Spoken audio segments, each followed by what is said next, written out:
નમસ્કાર વિદ્યાર્થી મિત્રો, એજ્યુટેકનો ચેનલમાં આપનું સ્વાગત છે. આજે આપણે ધોરણ 6 વિષય અંગ્રેજીમાં unit number 1 taste of India તેમાં એક્ટિવિટી નંબર 5 થી 7 એટલે કે 5, 6 અને 7 તેનું સંપૂર્ણ સોલ્યુશન કરીશું.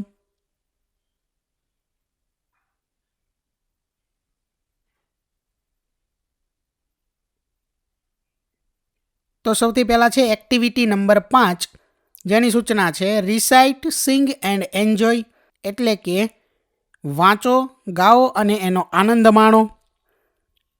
તો સૌથી પહેલાં છે ફૂડ ઇઝ નાઇસ એટલે કે જમવાનું ખૂબ સરસ છે, ખૂબ સ્વાદિષ્ટ છે.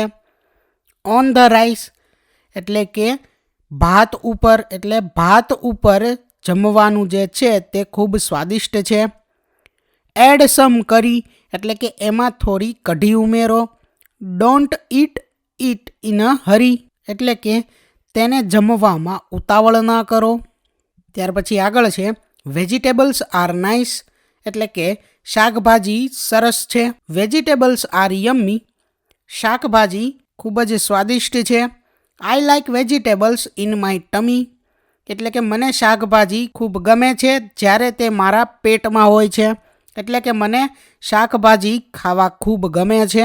ત્યાર પછી વિદ્યાર્થી મિત્રો અહીં એક સૂચના આપેલી છે replace vegetables with fruits, ice creams and chocolates એટલે અહીંયા જ્યાં વેજીટેબલ્સ લખેલા છે, બરાબર, આ રાઇમ્સ આપેલી છે એમાં જ્યાં વેજીટેબલ્સ લખેલા છે તેની જગ્યાએ આપણે ફ્રૂટ્સ, ત્યાર પછી આઈસ્ક્રીમ્સ અને ચોકલેટ્સ એને લખવાના છે વારાફરતી, અને એને વાંચવાના છે, એનું ગાવાનું છે અને એનો આનંદ માણવાનો છે, બરાબર. ત્યાર પછી આગળ જોઈએ એક્ટિવિટી નંબર 6, જેની સૂચના છે એ સોલ્વ ધીસ સ્પાઇસી રીડલ્સ એટલે કે આ તીખા ઉખાણાઓને સોલ્વ કરો, ઉકેલો. Find out English words for this from the vocabulary list એટલે કે અહીં શબ્દ ભંડોળમાંથી શબ્દ ગોતીને લખો. Draw the spice in the given space એટલે કે તે મરી મસાલાનું ત્યાં ચિત્ર દોરો.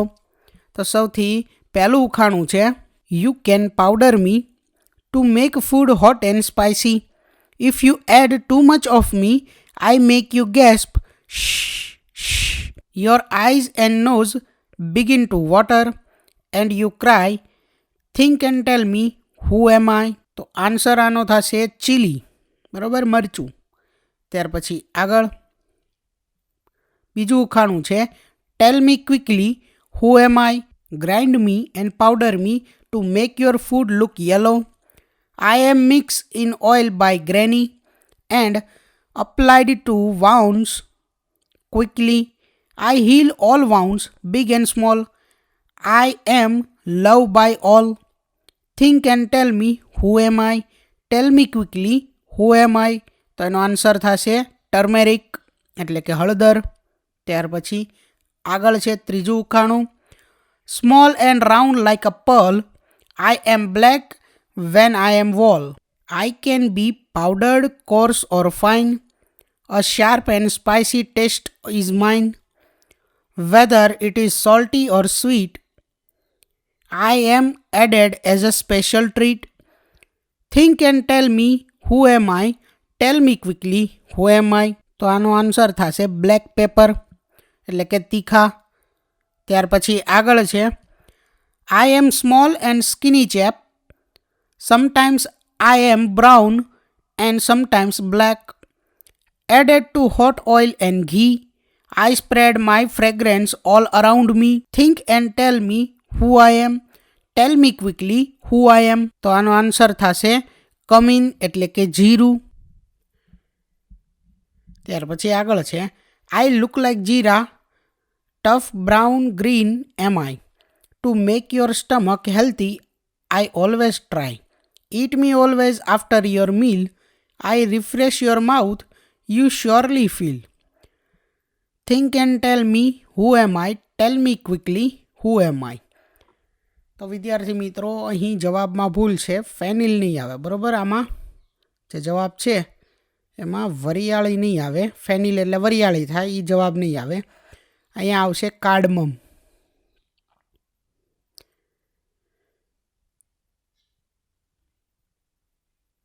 કાર્ડમમ એટલે કે ઇલાયચી, એલચી. બરોબર, આ જવાબ ખોટો છે. અને અહીંયા વરિયાળીનું ચિત્ર નહીં પણ કાર્ડમમનું ચિત્ર આવશે, એલચીનું ચિત્ર આવશે.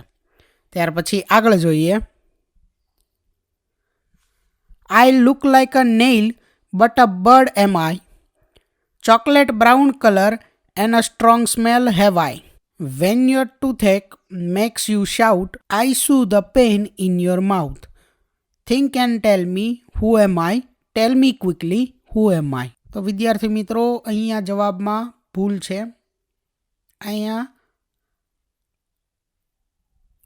આવશે ક્લવ, CLOVE. ક્લવ એટલે લવિંગ થશે. બરોબર, આ તજ નહીં આવે આની અંદર. આ જવાબ ખોટો છે, એટલે જવાબ આવશે આનો ક્લવ. ત્યાર પછી આગળ જોઈએ. એક્ટિવિટી 6 એમાં B, name food dishes that are made at your home.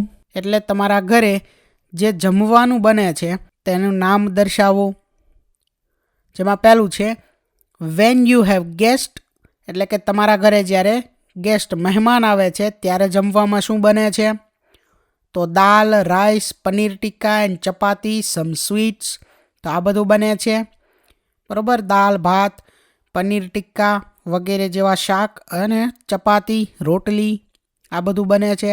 ત્યાર પછી બીજું, when someone is not well, એટલે કે જ્યારે કોઈ બીમાર હોય ત્યારે.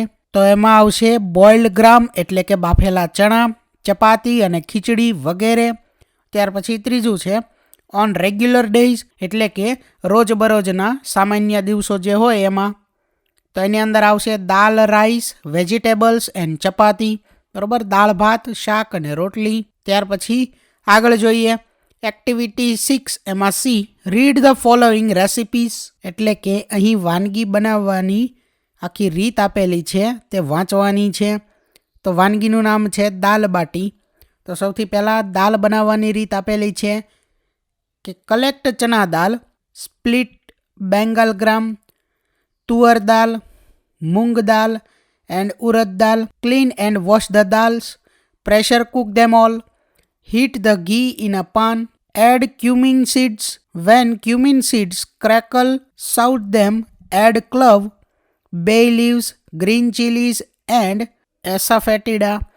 Add cooked dals in it, add water, add chili powder, turmeric powder, coriander powder, garam masala and salt to taste. Simmer for 5 to 7 minutes. તો આ દાલ બનાવવાની રેસીપી હતી. ત્યાર પછી આગળ છે બાટી બનાવવાની recipe. Take 1 cup of whole wheat flour, half cup of semolina and 2 tablespoon of besan. Add oil and salt, mix well, add water, knead into a firm dough, knead well for 5 to 7 minutes. Cook in a special baati cooker.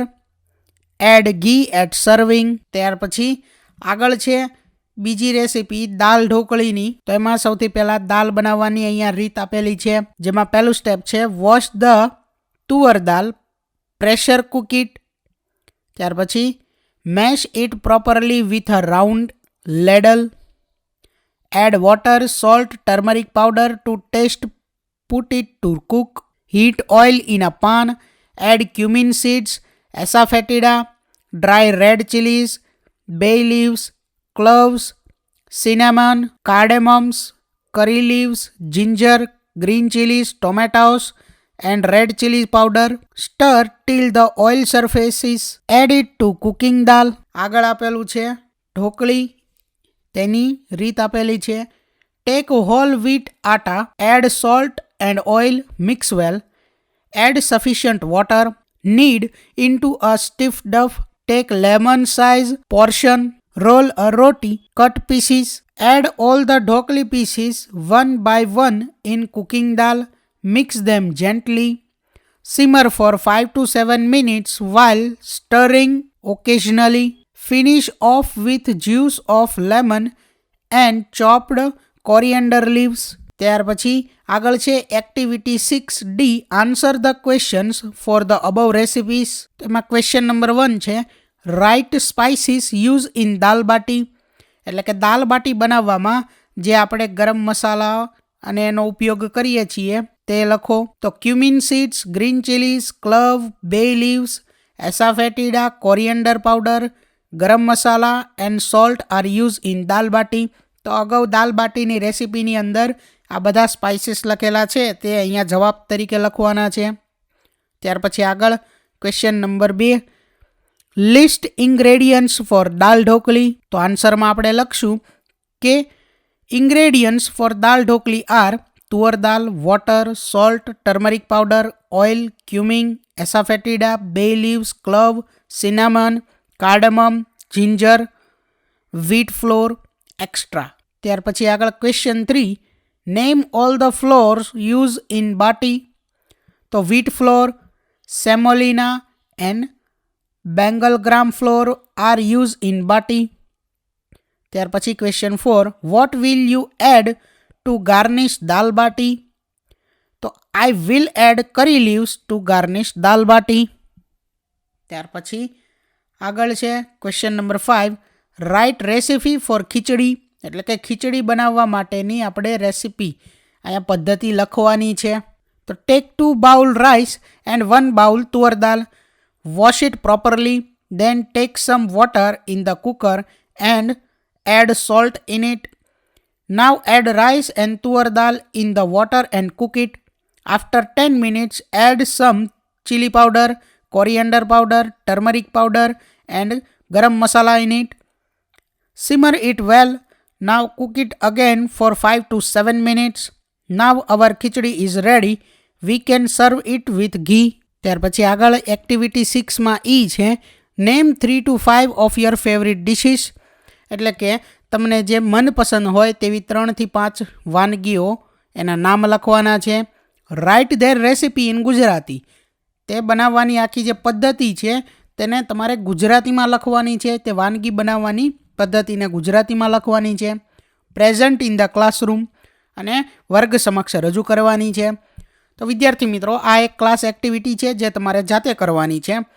તમારે તમારી mummy અથવા પપ્પાની મદદથી તમને મનગમતી 3 થી 5 recipe, જે કોઈ પણ ડિશ તમને ગમે છે તે 3 થી 5 રેસીપીના નામ લખવાના છે. તેની આખી પદ્ધતિ ગુજરાતીમાં લખવાની છે અને ક્લાસ સમક્ષ રજૂ કરવાની છે.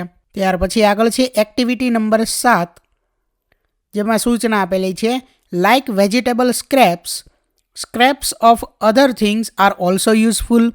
એટલે કે જે રીતે શાકભાજીનો કચરો છે તે રીતે બીજી વસ્તુઓ, બીજી અન્ય જે કંઈ પણ વસ્તુઓ છે તેનો કચરો પણ કંઈક યુઝફુલ થઈ શકે. Name the things that are thrown away at home or in school. એટલે કે એવી વસ્તુઓની યાદી બનાવો, નામ લખો કે જે વસ્તુને ઘર અથવા સ્કૂલમાંથી ફેંકી દેવામાં આવે છે. તો વિદ્યાર્થી મિત્રો, તમને એક્ટિવિટી નંબર 4, યુનિટ 1ની એક્ટિવિટી નંબર 4 તે યાદ હશે કે રાજાએ મહેમાનોને જમવા માટે આમંત્રિત કર્યા હતા અને રસોઈયાએ વેજીટેબલ સ્ક્રેપ એટલે કે વેજીટેબલનો જે કંઈ આડા ઊભા ચીરા કરેલો કચરો હતો તેમાંથી એક વાનગી બનાવી હતી. તે લોકોને ખૂબ ગમી હતી. બસ અહીંયા આ જ રીતે કે જે અન્ય વસ્તુઓનો સ્ક્રેપ છે, બરાબર, કે અન્ય વસ્તુઓનો કચરો છે તેની અહીંયા પહેલાં તો યાદી બનાવવાની છે. ઉદાહરણ અહીંયા આપેલું છે. પહેલું, old text books and notebooks એટલે કે જૂના પાઠ્યપુસ્તકો અને ચોપડાઓ. બીજું, ટોર્ન ચપ્પલ્સ ઓર શૂઝ એટલે કે ફાટેલા ચપ્પલ અથવા બૂટ. ત્રીજું, ઓલ્ડ ક્લોથ્સ એટલે કે જૂના કપડાઓ. તો એવી બીજી વસ્તુઓની યાદી બનાવવાની છે. તો ત્યાર પછી આવશે ઓલ્ડ પેન્સ એટલે કે જૂની પેન, ઓલ્ડ બોટલ્સ જૂની બોટલો, ઓલ્ડ ગ્લાસીસ જૂના ગ્લાસ જે હોય તે, ઓલ્ડ પોટ્સ એટલે કે જૂના માટલાઓ, જૂના ઘડાઓ, બરાબર, જેને આપણે ફેંકી દઈએ છીએ. આવી વસ્તુઓને આપણે ભંગારમાં ફેંકી દઈએ છીએ અથવા કચરામાં ફેંકી દઈએ છીએ. ત્યાર પછી આગળ છે seat in groups. What can you make from this things? Discuss. Put your ideas on the board. એટલે કે ગ્રુપમાં બેસવાનું છે. આ એક એક્ટિવિટી છે. જે વિદ્યાર્થી મિત્રો તમારે કરવાની છે ગ્રુપમાં કે ગ્રુપમાં બેસવાનું છે સાથે. What can you make from this things એટલે કે આ જે વસ્તુઓ જે છે કે જેને કચરો સમજી અને ફેંકી દેવામાં આવે છે, તમે તેનાથી શું ઉપયોગી વસ્તુ બનાવી શકો છો તે ડિસ્કસ કરવાનું છે, તે ચર્ચા કરવાની છે અને તમારા વિચારને રજૂ કરવાનો છે. બરોબર? તો વિદ્યાર્થી મિત્રો, અહીં આપણા યુનિટ 1 ટેસ્ટ ઓફ ઇન્ડિયાની એક્ટિવિટી 5, 6 અને 7 પૂર્ણ થાય છે. થેન્ક યુ દોસ્તો. એજ્યુકટેકનો ચેનલ તરફથી વિડીયો નિહાળવા બદલ આપનો આભાર. આવા બીજા વિડીયોઝ નિહાળવા માટે અમારી યુટ્યુબ ચેનલ એજ્યુકટેકનો અત્યારે જ સબસ્ક્રાઇબ કરો. આભાર દોસ્તો.